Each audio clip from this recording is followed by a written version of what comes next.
যে আমাদের শিল্পী সমিতির ইলেকশনের দিন, প্রথম দিন, আমি তো বর্ষারে কখনোই দেখি নাই। নির্বাচনের দিন হুট করে আমি তো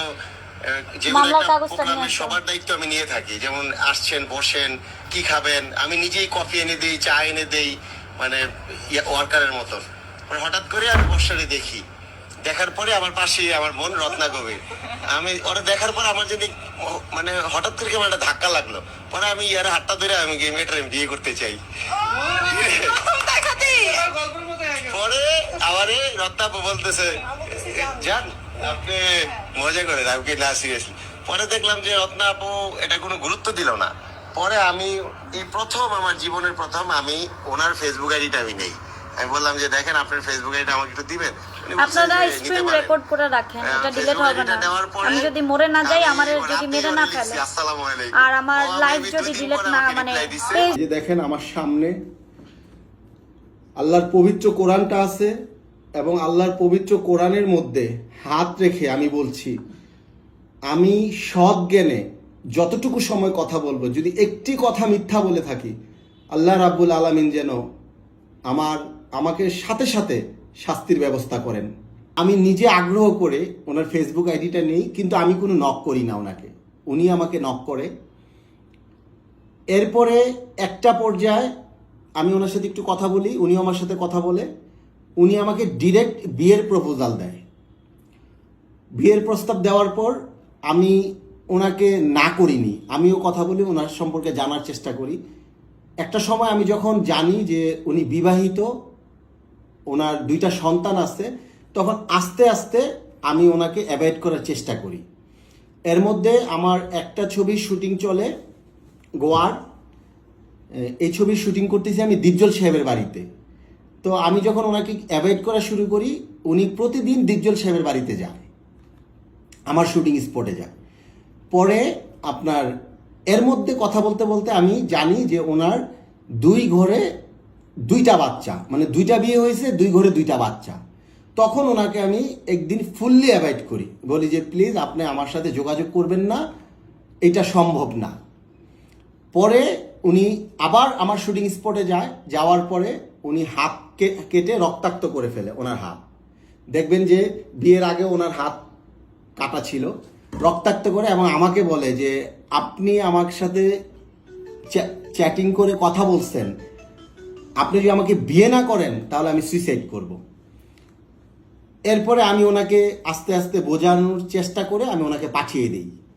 দেন আমার শুটিং শেষ হয় 14 তারিখ। 15 তারিখে আমি আমার বাসায় আসবো ঢাকা। হঠাৎ করে কেন জানি 15 তারিখে আমি অসুস্থ হয়ে যাই।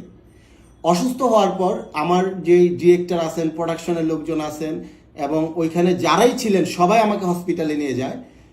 বর্ষাও কিভাবে শুনে আমার ওই হসপিটালে যায়, আমাকে হসপিটালে চিকিৎসা করায়, এবং চিকিৎসা করানোর পর বর্ষা আমাকে ওনাদের বাড়িতে নিয়ে যায়, উনি যেখানে থাকেন যাত্রাবাড়িতে। তো সারা রাত বর্ষা আমার সাথে থাকে, সাথে ওনার 2টা ভাই ছিল, উনি সারা রাত আমার সেবা করছে। এরপরে সকালবেলা উনি আমাকে বলতেছে যে বিয়েটা কালকে 16 তারিখে। পরে আমি বললাম যে আমি তো অসুস্থ। পরে উনি বলছে আমাদের খুব জাঁকজমটভাবে বিয়ে করার কথা ছিল, আমি ওইভাবে জাঁকজমটভাবে করব না, আপনার শুধু বিয়েটা হয়ে যাবে। সেই 15 তারিখেই সন্ধ্যার বেলায় ওনাদের বাড়িতে আমি অসুস্থ, আমাকে ওনাদের পরিবারের সবাই এক পর্যায়ে আমি বলবো যে জোর করেই আমার গায়ে হলুদ করে, এবং আমার মধ্যে একটা সফট কর্নার আসে যে আমি যেহেতু অসুস্থ, উনি যেহেতু আমাকে সেবা করছে, আমি না কোনো কিছুতে আর না করতে পারতেছিলাম না। কে বলে তাকে নাকি জোর করে বিয়ে করা হয়েছে অথবা ব্ল্যাকমেল করে করা হয়েছে। আপনারা দেখেন তো এই ভিডিওটাতে কোথায় মনে হচ্ছে, দেখেন তো এই ভিডিওটার মধ্যে। আমি মরে গেলে মরে যাব, সত্যটা আপনারা জেনে নেন। ও আইসা আমার মায়েরা ফেলতে পারে, আমার কোনো সমস্যা নাই। এই যে দেখেন ডালাটা, দেখেন ডালাটা, দেখেন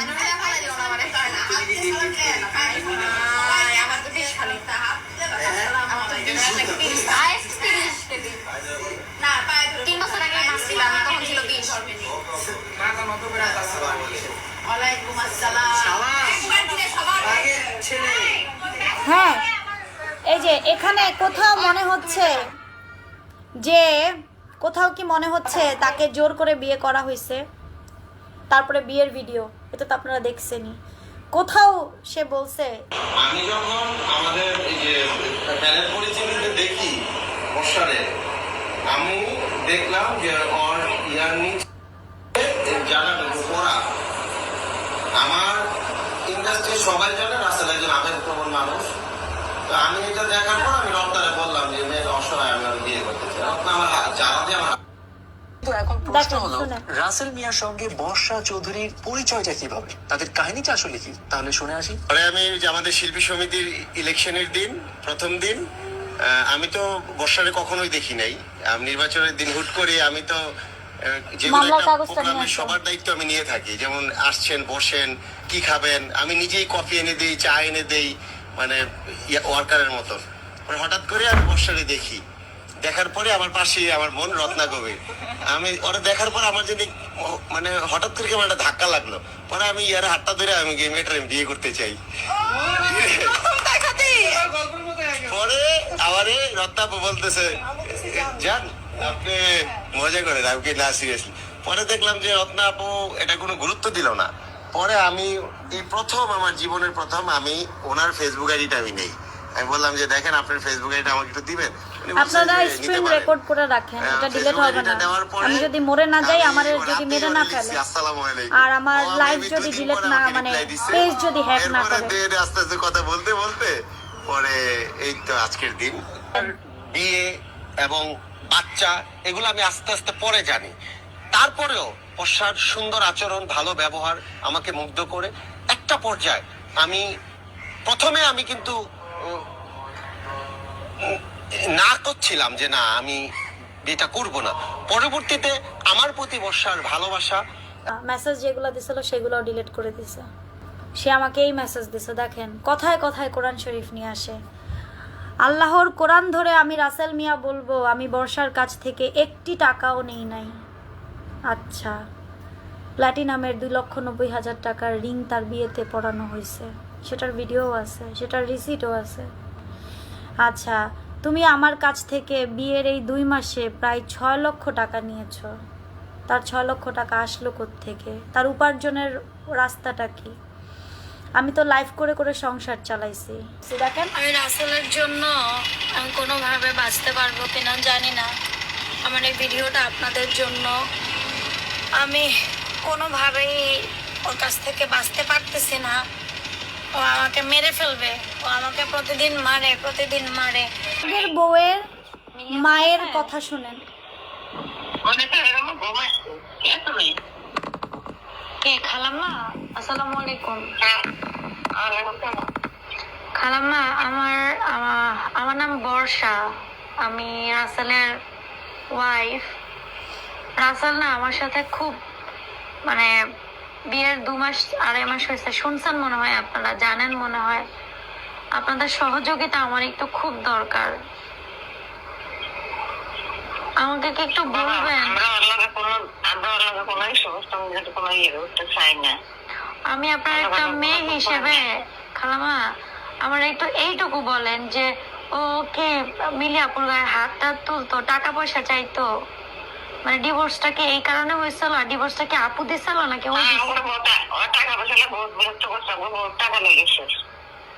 আমার 1.5 লাখ টাকা তো নগদ ওর মা নিছে, ওর মা ওর মারা লইয়া লেগেছে নগদ।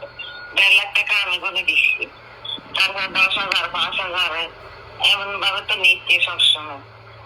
এরপরে আমি এসে কানের জিনিস যা আছে সব দেখছি কিনা যা আছে। তারপরে ফ্রিজ কিনছি, করে ফ্রিজের টাকা নিয়েছে, কম্পিউটারের টাকা নিয়েছে, সব নিয়ে সব খাই গেছে। ঘরে যা ফেরে দিচ্ছে আমি সব খেয়ে দিই, সব বেশি খাই গেছি। লাস্টে আমি কি করবো, এই যে বাবুটা হয়েছে পরে নিয়ে এসে থাকতো তো আমার কাছে ওই 3-4 মাস হলে 7 মাস অনেক ভালো ছিল। 7 মাস হয় না, এত কম। এই গলে সব পুরো পরিমাণ আমার দাম লাগবে বারবার। অনেক চেষ্টা করছে, অনেক কিছু করতে পারে, ভাত খাইতে পারে, 2 খালি 1 ভাত খাই। হলুদ দেখেন, এখানে কোথাও মনে হয় তাকে কোথায় জোর করে বিয়ে করা হয়েছে? গেঞ্জির অনেক সুন্দর হয়েছে।